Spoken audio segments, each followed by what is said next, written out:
Assalamu alaikum everyone, welcome and welcome back to my channel. So this video is going to be somehow special because in this video I'll be sharing with you all how I stay consistent with my studies. Although I'm not a topper, I've told you all a million times कि मैं एक average student हूँ. मेरे 10th में marks है 999 out of 1100, total 90%. लेकिन आप लोगों के मुझे इतने ज़्यादा कमेंट्स आ रहे थे कि आप स्टडी ब्लॉग बनाती हैं तो आप काफ़ी पढ़ती हैं, रोज़ का काम रोज़ करती हैं, तो कैसे करती हैं, हमसे नहीं होता. तो इसी वजह से मैंने सोचा मैं ये वीडियो बना लेती हूँ. और उसी के साथ साथ आजकल मेरे साथ भी ये प्रॉब्लम हो रही है कि I can't just manage every thing together. मेरे पास बहुत ज़्यादा काम होते हैं आजकल और साथ साथ यूट्यूब भी होता है, तो बस थोड़ा सा मैनेज करना मुश्किल हो जाता है. मेरी ही कुछ ऐसी मिस्टेक्स हैं मेरे शेड्यूल में, और आजकल तो मेरा कोई शेड्यूल चल ही नहीं रहा. कॉलेज के साथ लेके मैं चल रही हूँ, ना मेरे पीछे की कोई रिवीजन हो रही है, ना मैंने प्रॉपर कोई टाइम टेबल बनाया हुआ है. तो चलें वीडियो को स्टार्ट करते हैं. The first thing would be making a proper study time table और शेड्यूल, क्योंकि ये बहुत ज़्यादा इंपॉर्टेंट है. 9th 10th में भी मैंने बनाया था विच वर्कड वेरी वेल. पेपर्स से पहले मैं बनाती होती थी तब तो, लेकिन अब मैंने सोचा साथ साथ पीछे वाला भी रिवाइज कर देंगे, क्योंकि सिलेबस काफ़ी ज़्यादा ये ना आगे आगे दौड़ते जाएं और पीछे वाला सारा भूलता जाए. तो इसी वजह से मैंने सोचा मैं बनाऊंगी. मैंने बोला भी था मैं वीडियो बनाऊंगी, इंशाल्लाह जल्द ही वो वीडियो भी आएगी. मैंने वो अभी तक इस वजह से नहीं बनाई क्योंकि मैं ये सोच रही थी कि हर सब्जेक्ट का एक एक चैप्टर हो जाए तो पीछे से रिवाइज़ करने के लिए भी कोई काम हो. जैसे एक टीचर मुझे अब एक रोज़ एक टॉपिक देती हैं, तो मैं उनके साथ पीछे वाले चैप्टर का भी एक टॉपिक कर दिया करूँगी रोज़ रोज़ रिवाइज़. तो इस तरह काम आसान हो जाएगा, बजाय इसके कि मैं यूट्यूब पे लेक्चर्स लूँ और आगे वाले चैप्टर्स पढ़ूँ. मैं पीछे वाला ही रिवाइज़ करती रहूँगी जब तक मैम आगे नहीं करवा लेती. और वैसे ये कुछ अरसे के लिए ही चलेगा, क्योंकि अगर मैंने एनालाइज़ कर लिया कि जो मेरे टीचर्स हैं वो नहीं करवा पाएंगे कंप्लीट सिलेबस, तो फिर मैं जो लास्ट टॉपिक्स हैं उनसे स्टार्ट करूँगी सिलेबस कंप्लीट करना. क्योंकि मुझे पता है स्टार्ट से तो जिस तरह की चल रही है फर्स्ट चैप्टर से वो लोग लेके चल रहे हैं, तो वहाँ से तो फर्स्ट चैप्टर्स तो हो जाएंगे. लास्ट वाले अगर रहेंगे भी तो वो रह जाएंगे, सही तरह प्रिपेयर नहीं होंगे. तो फिर तो मैं उन्हें करूँगी ऑब्वियसली. खैर पहले तो अच्छा अच्छा सोचते हैं, इंशाल्लाह हो ही जाएगा. The second thing would be stop comparing your self and being positive.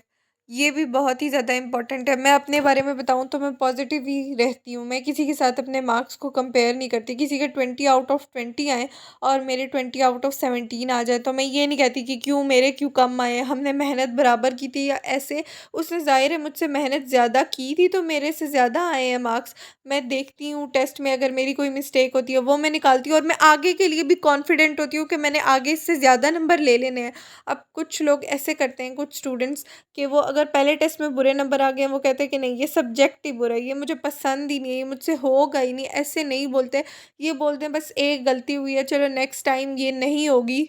अपने इमोशंस को और अपने माइंड को कंट्रोल करना सीखें. अपने आप को ये बताएं कि मैं इंसान हूँ, मुझसे गलती हो सकती है. हम स्टूडेंट्स हैं, हम सीख रहे हैं कुछ ना कुछ रोज़ रोज़, तो गलतियाँ तो होंगी सीखने के प्रोसेस में. हम पहली दफ़ा ही तो नहीं परफेक्शनिस्ट बन जाएंगे. बोर्ड के पेपर्स में अभी बहुत ज़्यादा टाइम है. टेस्ट में गलतियाँ हो तो जिसके फुल मार्क्स आए हों उसकी देखें सवालों के जवाब, उसने कैसे अटेम्प्ट किया, आपकी क्या मिस्टेक है. मेरा आज केमिस्ट्री के टेस्ट के मार्क्स मुझे पता चले 17 आउट ऑफ 20. एक क्वेश्चन में मेरे 2 नंबर कम है और दूसरे में एक. उन दोनों में मैंने अपनी गलतियां देखी हैं, कंपेयर किया अपना टेस्ट अपनी फ्रेंड्स के साथ जिनके उन सवालों में फुल मार्क्स हैं.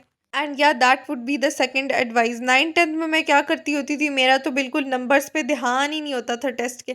बेशक 0 आ जाएं, बेशक 10 आ जाएं, बस like that's okay that's okay. देखना चाहिए अपनी गलतियां जो आपकी हो रही हों उन्हें एनालाइज करना चाहिए, जिनके फुल मार्क्स हों उनसे कंपेयर करना चाहिए, ये अच्छी बात है. और मैं कैसे इतनी ज़्यादा कंसिस्टेंट रहती हूँ, तो आप लोग जो स्टडी व्लॉग देखते हैं इनमें कुछ पार्ट तो ट्रिम हुआ हुआ होता है जिसमें मैं ब्रेक्स लेती हूँ. अब मैं एक काम करके मैं फ़ौरन ही से दूसरा काम नहीं शुरू कर देती हूँ. मैं 10 मिनट 15 मिनट 20 मिनट कभी कभार आधे घंटे की ब्रेक ले लेती होती हूँ. जैसे जब मैं बायो का करती हूँ या केमिस्ट्री का अमूमन जब मैं करती हूँ तब मैं आधे घंटे की ब्रेक लेती होती हूँ. और मैं कहूँगी कुछ लोग कहते हैं मुसलसल 2 घंटे पढ़ो, मुसलसल 3 घंटे पढ़ो, बस बंद करो। मैं बिल्कुल इस नज़रिए के ख़िलाफ़ हूँ। मैं जब तक ब्रेक ना लूँ तब तक मेरा दिमाग बस फँसा रहता है, मिक्स हो जाता है सारा कुछ, केमिस्ट्री का फ़िज़िक्स, फ़िज़िक्स का बायो में। तो इसी वज़ह से मैं तो यही कहूँगी ब्रेक्स लिया करें स्टडी सेशंस के दरमियान। आधे-आधे घंटे का बेशक आपका स्टडी सेशन हो या 2 घंटे का, 2-2 घंटे जो लोग रख सकते हैं उनको तो सलाम है। कुछ स्टूडेंट्स के मुझे ये कमेंट आते हैं कि हमें मोटिवेट करें, हमारा सैटरडे को पढ़ने का दिल नहीं करता, हम संडे को ही सारा कुछ करते हैं। तो मैं भी बिल्कुल सेम एज़ इट इज़ आप लोगों की तरह ही करती थी। अभी फर्स्ट ईयर में आके मैंने थोड़ा सा स्टार्ट किया सैटरडे को भी पढ़ना। सैटरडे को पता है पढ़ने का दिल ही नहीं करता मेरा, तो मेरा दिल कहता है कि बस संडे को ही करूँ। वैसे भी कभी कभार ना जब पेपर्स के दरमियान छुट्टियाँ मिलती हैं हमें 2-3, तो मैं उस लास्ट छुट्टी में ही कहती हूँ सारा काम कर लूँ। पहली 2 छुट्टियाँ तो मेरी इसी तरह वेस्ट हो जाती हैं। लेकिन अगर आपने एवरेज स्टूडेंट से थोड़ा-सा ऊपर जाना है तो आपको थोड़ी-सी और मेहनत भी तो करनी पड़ेगी। इसी तरह तो नहीं कोई टॉपर बन जाता। जो जितना पढ़ता है वो उस हिसाब से आगे जाता है। इसी तरह नहीं नंबर मिल जाते। And the next thing is keep in mind your motivation. जिस तरह कुछ स्टूडेंट्स के लिए उनके पेरेंट्स होंगे, वो अपने पेरेंट्स को प्राउड फील करवाना चाहते होंगे। कुछ स्टूडेंट्स इसी तरह अब फर्स्ट ईयर सेकंड ईयर में कुछ स्टूडेंट्स एमबीबीएस में एडमिशन चाहते होंगे, कुछ स्टूडेंट्स सीए करना चाहते होंगे। तो अपनी मोटिवेशन को अपने जहन में रखें। मुझे तो लगता है ज़्यादा स्टूडेंट्स के लिए उनके पेरेंट्स को प्राउड फील करवाना ही होगा। जिस तरह मेरे लिए अब मेरे जहन में कुछ बच्चे ये भी पूछते हैं, आप ही आपने एमबीबीएस करना है, आप ही आपने एमबीबीएस करना है। मेरे ज़हन में अभी ऐसा कुछ भी नहीं है। मेरे जो बड़े भाई हैं वो एमबीबीएस कर रहे हैं और मेरे जो दूसरे भाई हैं उन्होंने बैचलर्स किया कंप्यूटर साइंस में। तो हमारे पेरेंट्स ने हमें इतनी इजाज़त दी हुई है कि हम अपनी मर्ज़ी की कोई फ़ील्ड चूज़ कर सकें जो हमें पसंद हो। कुछ बच्चों के पेरेंट्स का ड्रीम होगा कि वो एमबीबीएस करें, एंकर बने या पॉलिटिक्स में जाएं, कुछ भी हो सकता है। तो आप लोग अपने पेरेंट्स के ड्रीम को फुलफ़िल करने की कोशिश करें। वो बचपन से आपके ड्रीम्स फुलफ़िल करते हैं। हम छोटी सी डिमांड करते नहीं हैं अभी कि वो हमारे आंखों के सामने ला के रख देते हैं। तो अब हमारी बारी है, हम जब कुछ कर सकते हैं तो हम वो क्यों ना करें। एक ही काम हमें करने के लिए मिला हुआ है, पढ़ाई, और वो भी हमसे सही तरह नहीं होती। कम से कम हम कोशिश तो कर सकते हैं। बेशक हम नंबर कम लाएँ, फिर भी अचानक से कोई टॉपर नहीं बन जाता। पहले आपकी 80 आती थी, अब 85 आएगी, फिर 90 आएगी। एक ही दम से आपकी 96 नहीं आ जाएगी। कोशिश तो करें आप। इससे बड़ी मोटिवेशन मेरा नहीं ख़्याल कि कोई हो सकती है।